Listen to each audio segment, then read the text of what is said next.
Hello there, Virgos. Welcome to your tarot reading. So, without further ado, I feel that the energy for this reading is really about, changes coming in at the very last minute. Okay, so I do sense some really major changes coming into the picture for you. And I feel like the message I'm getting is sooner than expected, but then at the same time it's like very last minute, very unexpected. So that's what I'm getting, and it's kind of a contradiction. So let me just explain. I'm feeling almost like there's something that you have been thinking about trying to manifest for a very long time. And I feel like for many of you, might be 2 years, the past 2 years, you're just like, I'm waiting around for it. And you're not one to, sit around idle and wait for the tides of change to come swooping in. You guys are very, productive. And you guys are quite like busybody. You like to stay productive. You like to be efficient with your time. So it's not like you're sitting there mulling around waiting for things to come in. So on the one hand, it's always, on the forefront of your mind that you want to implement something. You want to change something. You want to do a drastic move or something very, very, I want to say like, it's like a change that is quite drastic for a Virgo. It's quite a drastic change, okay? Because you guys are still a creature of habits. But I feel like you've been mulling over a situation for a very long time. And so it's always on the back of your mind. It's also, on some days, it's on the forefront of your mind. And so I feel like you've been waiting for the opportunity or the chance encounter or something to manifest itself. And so I feel like even though you've been waiting for it for a long time, the way that it comes in, it's like when you've given up hope or when you just like kind of clear it or maybe even move it from the forefront of your mind into the back of your mind and focus on other things and, finding enjoyment and still moving on with your life. That's when this major drastic change is going to come in. And so it's coming in at a very, I want to say opportune moment, but also very unexpectedly. Okay, so that's what I'm seeing. I saw 2 images for you, and I feel like the first image is definitely in relations to your love life. The second image is other things that are, that it might have to do with this change. So let me just relay the first information first, and then we'll talk about the 4 cards, because it seems like the reading is split this way. So first of all, I see this man. He's wearing a coat. It's like autumn. He's at a park. It looks like Central Park. It looks outdoorsy. Lots of people around, but not so much that it's crowded. There are a few pigeons on the ground. And he's wearing like a brown coat. He looks very handsome. Like he's, probably 35, 40 at the latest. And he has like a little Ziploc bag of like breadcrumbs. And so he's kind of casting it onto the ground, and the pigeons are like pecking at it. And so he's doing this. He's in a very calm state, but he's thinking about somebody. Okay. It looks to me like, he's on his lunch break, taking a walk, feeding the pigeons, or maybe he finished his sandwich and there are breadcrumbs in that bag. So he's feeding the pigeons. But either way, he looks like he's in an office type of a work environment, because he's dressed like, loafers and slacks and a shirt without a tie and a brown coat, like a brown trench coat. And so he's thinking about somebody else. He's thinking about somebody. And so the scene kind of splits in half, and there's another image. While he's feeding, there's another image of a woman.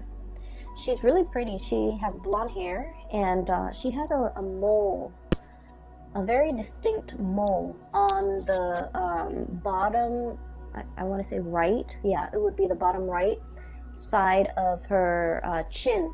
Like it's a small speckled mole, but it's very distinct for some reason.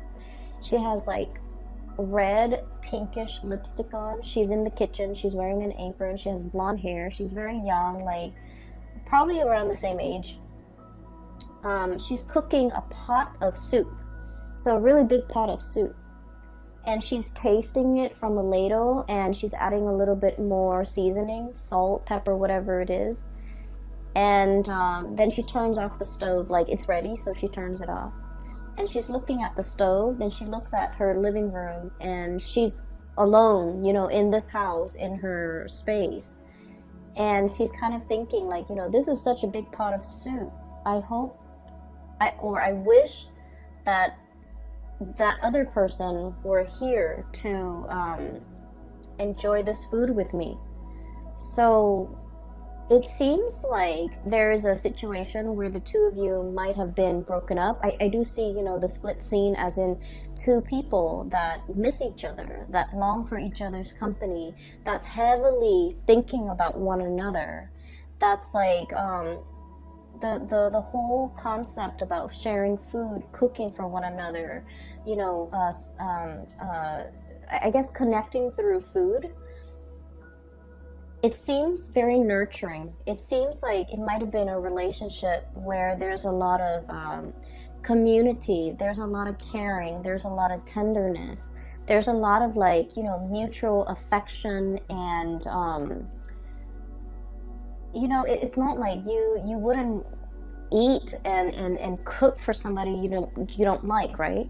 So I feel like in a way the relationship that the two people have had in the past might have been, you know, they might have shared space together, they might have lived together, they might have been married, they might have dated for a very long period of time where they're comfortable around each other and they care for each other. So whatever the situation is, there might have been a situation where two people have broken up and they're still longing to reconnect. Okay, so I feel like for majority of you that might be the situation, because he's on the park bench eating lunch possibly by himself and then feeding the birds. Like he wants somebody to share that experience with him. And then she's cooking this big pot of soup and she's alone in the house, and she's thinking like, I wish that person were here to share this soup with me. So it makes me feel a little bit sad, but at the same time, I just feel like both people are very content. You know, they're going through the motions, they're still able to take care of themselves. So even if it was like a breakup or a situation where one person is no longer in the other person's life goes on. Like two people are still resuming their life. They miss each other once in a while. They're nostalgic for the past, and they miss that sense of companionship, I feel. There's definitely a sense of like, yeah, companionship. But you know, life goes on. No one is heartbroken and devastated and unable to function. Both parties are still able to function. Give me just 1 second, I apologize. Sorry about that. I was making tea and the water boiled, so I had to turn it off. Going back to that image that I saw, I feel for many of you, the fact that these two people are, you know, in different places, like there might be like geographical distance, and the fact that they're heavily thinking about each other denotes to me like a really strong soul connection. Okay, and it's depicted here. I have the Two of Cups. This is the sense of companionship. Okay. The cups energy deals with like emotions and also spiritual energy, where two people feel very, very connected. Okay, when they think about you, you know they're thinking about you, and it's sort of like, you know, feeds into this loop where you end up reverting to, you know, thinking about them, and vice versa. So it's a situation where two people are very, very deeply connected, really care about each other. There might be great compatibility as well. Really great compatibility between two people. So for you, especially if you're in a long distance relationship, I feel like there is an immense sense of longing, wanting to be together, wanting to connect, wanting to, you know, share the experience with another person. And then I also feel for others, there might have been a situation where it's like distance, like admiring somebody from a distance is what I'm seeing. I have here the Hermit, and the Hermit is a lonesome card. It doesn't mean loneliness. It seems to me like some type of remote viewing. some type of like distance associated with you and another person. And this combination, the Hermit and the Nine of Pentacles, admiring somebody from afar, admiring somebody's beauty, admiring the way that they look, and yet being so shy or so hesitant about letting them know how you feel about them. Okay, so if you're geographically distant from the person that is, you know, really occupying a lot of your thoughts, and you're thinking heavily about them, I feel like they are definitely also thinking about you. And then I also feel, you know, with Virgos are deeply shy by nature. And so I do sense that some of you might have somebody that you're really admiring from afar. You know, you're like wanting to touch them, wanting to talk to them, wanting to communicate, wanting to really tell them how you feel. But in a way, your feelings for this person scares you. You like to be in control of your emotions. You're also very rational. And I mentioned this before, but Virgoing people don't fall in love. Like, love at first sight is not a thing for you guys.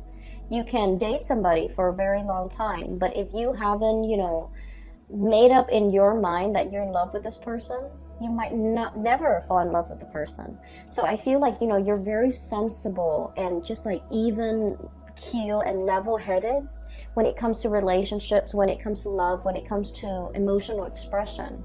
And so I feel like you're feeling this wave of emotions overcoming you, and you kind of, you know, shrug it off or cast it aside. You're like, that's not rational. I barely know this person. It's not rational, you know, to like be head over heels and fall in love with someone when I barely know them. So I feel like you have someone that you're really admiring. You really like this person. They're very independent. I'm getting a feeling of like somebody who might be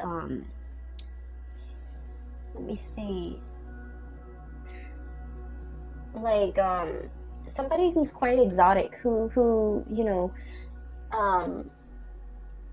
there's something unique about them. So the woman with the mole on her face, it's coming out, it's near her chin. So like, I feel like you're dealing with someone who's not stereotypically, like, it's not somebody that everyone would consider like classically beautiful or classically handsome, but for whatever reason, there's something about them. They have charisma, they have stage presence, they have magnetism. There's something that makes them very unique, and other people cannot help but stare at them twice. You know how there are some people, they're not classically handsome or beautiful by any stretch of the imagination, but there's something about them that's very alluring, and I feel like it has a lot to do with their confidence, the way they carry themselves, the way they carry themselves. Okay, this is a Nine of Pentacles, very independent, self-sufficient, bold. It's somebody who is like, on the one hand, they can be very earthy, very easygoing, not high maintenance. You won't catch them, you know, dressed to the T and like with full makeup on, or, you know, cologne and hairspray and grease in their hair or whatever. Like, they're not made up. They're just understatedly like just confident and put together without trying so hard. It's somebody that does everything with such grace and such ease, and I feel like because of that, a lot of people are very drawn to them. And then I also, going back to what I mentioned before, a lot of Virgo people, you guys are really deeply very shy. You do get stage fright. You don't like to be on center stage. You don't like to have a lot of attention on you. You feel a little bit out of place. And for some of you, okay, please don't get offended. You might feel a little bit, you know, socially awkward in probably a social setting, or in a setting where you don't know a lot of people. You might feel very socially awkward when you have to give a speech, give a talk, when you're speaking and everyone is staring at you. Like, you don't like that attention. And so you admire this person for the bold and the, I guess, like the confident way in which they move through life. the ease in which they do everything, and the ease in which things just magically work out for this person. So I feel like you really deeply admire this person. And you might be admiring them from afar. And I feel like for some of you, they are also feeling that way about you. But I feel that the gravity of your feelings for them, it's overwhelming you. You know, like you're kind of dumbfounded about, like, I don't believe in love at first sight. You know, why do I feel so strongly about this person when I barely know them? There's a little bit of intrigue and mystery here.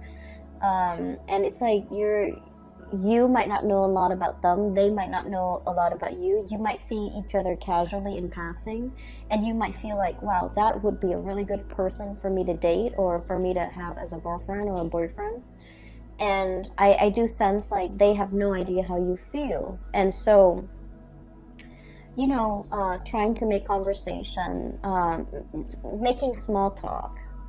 Virgos don't really like that, but like making small talk and trying to get into their inner circle and trying to, I'm hearing infiltrate, you know, trying to like get one leg in the door, okay? I feel like that might be a really good first step, because they might not have an idea as to how strongly you feel about them, and you're kind of scared of the impact that they're having on you, all right? So let me just, that's for like singles. I feel like there's someone who's really capturing your imagination, and I'm just feeling like you're tongue-tied and nervous, and you get flustered, and you might flush and turn red when they're around or when you think about them, because I feel like your desire for them and your feelings for them can be a little bit overwhelming. Okay, so that's for singles. I'm feeling as if, for those who are in a relationship, okay, if you're together with somebody, you and your partner have like you're kind of like at a major crossroads, not because of the relationship, but you're planning to make some major moves, okay? Make some major moves. And I feel like for some of you, we have here the Two of Pentacles. And the Two of Pentacles is about juggling jobs, juggling responsibilities, trying to figure out, you know, do I stay here where it's stable, or do I go somewhere else? And I feel like this decision, you're trying to think of it. It's like it doesn't exist in a vacuum. You're not making this decision alone. There's inputs from your partner. There's considerations from your partner that's like coming into the picture. And so like you're trying to make all the pieces fit, okay? And that's going to become a little bit more apparent when I talk about the next image that I see. Make all the picture like the pieces fit together so that you can, you know, implement some type of a plan. So there's a lot of mulling over, there's a lot of communication. And then I also feel as well there's a sense of like temptation, okay?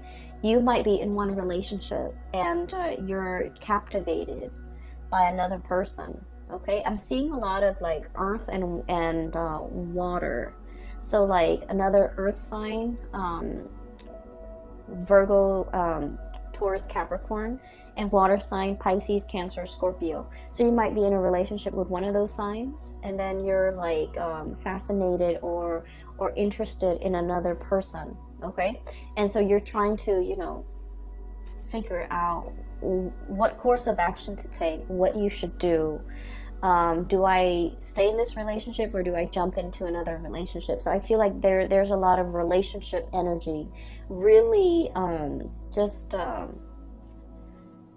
occupying a lot of your mind space, okay? And you know, you're very good at compartmentalizing. You know, when you're at work, you put on your work hat, and then everything else that's not work related kind of falls away.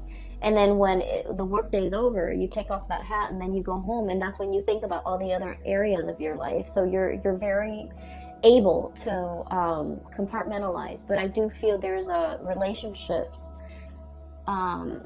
thoughts of relationship, decisions about relationships and things like that might be occupying the majority of your time for this month. So that's what I'm seeing here. The second image that I saw is I see this jigsaw puzzle. It's a scene of like a tsunami, like an ocean, you know, waves coming in. Not like a giant tidal wave, but it looks almost like those Japanese, you know, pictures of like tsunamis, like ocean waves. Okay, it's a jigsaw puzzle. It's incomplete. The edge is already filled in, but the pieces are missing from the inside. And so I see somebody's hand putting the pieces together.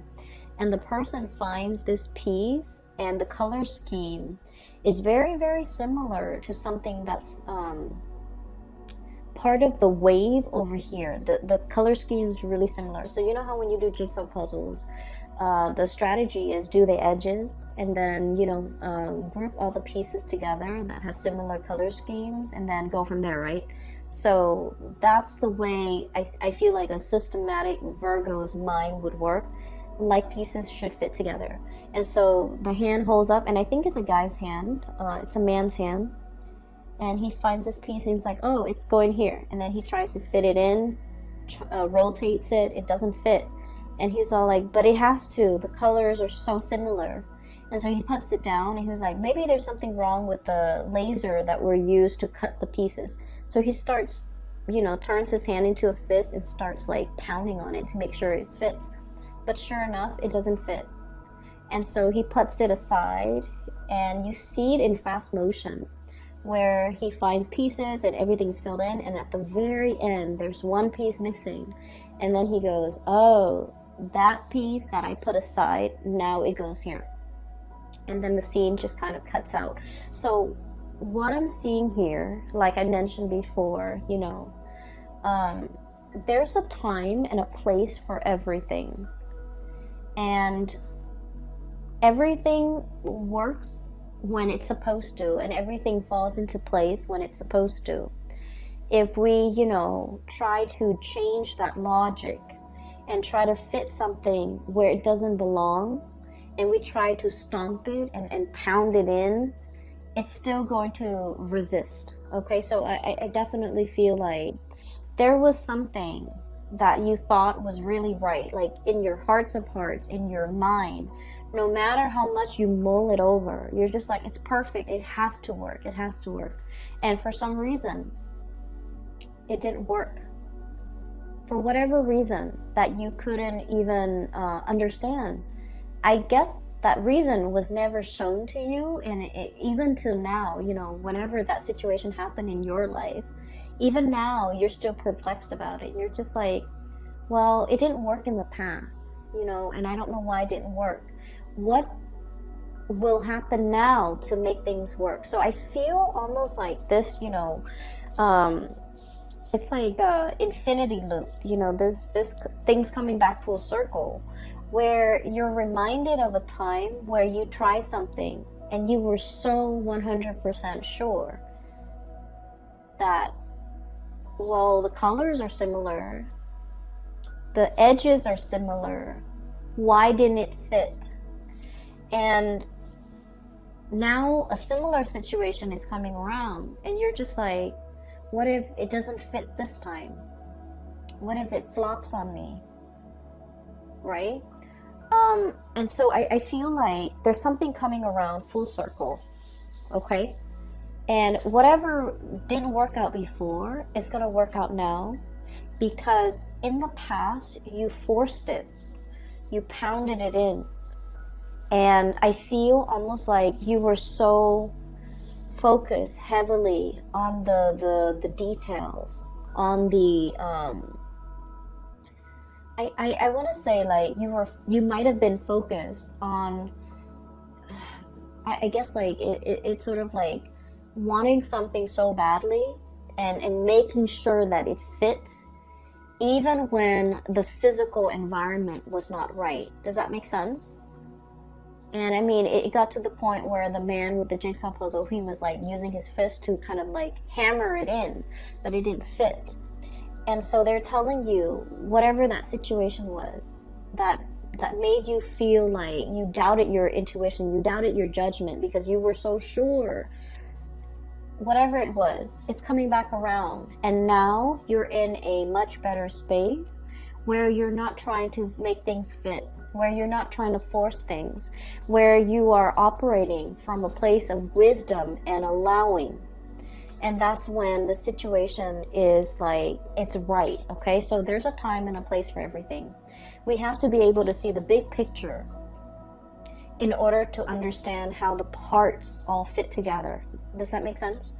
And the reason I say that is you have some two cards here that are back to back. 5 of Swords. And then the 6 of Swords. I'm sorry. 5 of Wands, excuse me, and then the 6 of Wands, okay? So, I'm sorry, this is the 5 of Swords. So, the 5 of Swords is a situation where we're kind of like arguing, bickering, and the sword energy denotes communication, thought processes, mental processes that might have been faulty, where no one is really getting a word in. Everyone is bickering. Everyone is trying to, be right, trying to prove that they're right. And with the 5 energies, 5 indicates a major turning point, some major change, okay? And then we have here the 6 of Wands, which is a victory. There's a situation here in the past, it was punctuated with a lot of conflict, with a lot of faulty reasoning, with a lot of just like, I believe this, even though I haven't really done the research, I still believe this. You might have been dealing with people like this in your environment where the energy that they kick up around them was like a repellent for good things to come, okay? There might have been an environment that you were in where, let's say this, okay? If you're like ever walking or running on a dirt path, right? If you're running or walking on a dirt path, with every footstep or with every step, it kicks up a little bit of dust, right? And so just imagine energetically when you're in this type of environment where people are constantly bickering, constantly shuffling around, moving around, trying to prove themselves right, trying to one up the other person. Like if it's like laden with a lot of chaos and a lot of activity and a lot of competition, it creates a major dust cloud, like a major sphere or major environment where there's a lot of, negativity, negative energies. And so it repels, you wouldn't want to walk over where that dirt cloud has been stirred up, right? And so this environment was a repellent for good things to come in the picture. And so whatever it was that you were trying to do, I feel like it flopped down. It didn't have a lot of support. It just couldn't see the light of day. It couldn't rise above the dust cloud, okay? So I'm a little bit inclined to say that the people you might have had around you might not have been good for your growth. The work environment and the colleagues or the energies just surrounding the work environment was not conducive for good things to attract good things or to even, be in alignment with you. And so I see you turning your back to the situation, okay? No more bickering, no more pettiness, no more conflict. I'm turning my back. And as soon as you decide to turn your back, we have a lot of victory, a lot of success coming through. And I'm almost seeing like one after another, like a series of successes, one after another, because you decided to turn your back. You decided to kind of retreat from the ground, okay? Climbing up into the tree, elevating yourself, seeing above the dust cloud, and being able to operate and function from above that cloud of negativity, and to be able to, warm yourself in the sun and to be able to attract a lot of success, okay? So what I'm seeing here is there has been a major change. Whatever didn't work out in the past, I do feel a lot of, success, victory is coming in as a result of you, needing to change this environment in your life, okay?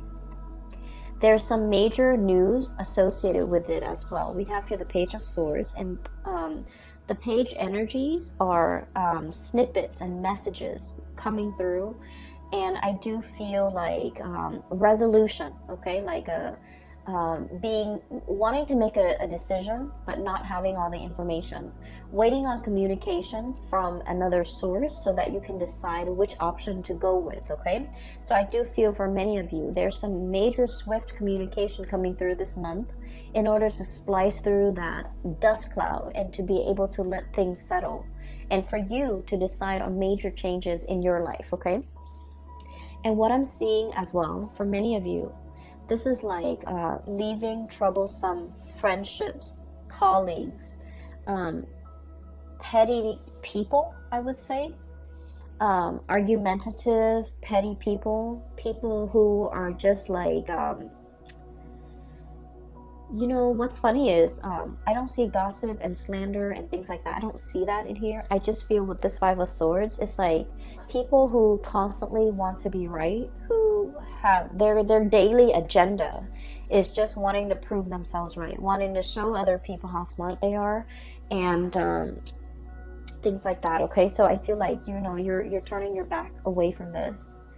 And you might at this point in your life, no longer feeding into this, no longer interested, like you're just disinterested in what's over here, because you're seeing the bigger picture. You're looking at things from a higher vantage point, and you're leaving these mortals to squabbles amongst themselves, because you're just disinterested. You're disengaging, and you're distancing yourself. And with the Hermit, it basically spells out to me like a sense of enlightenment, okay?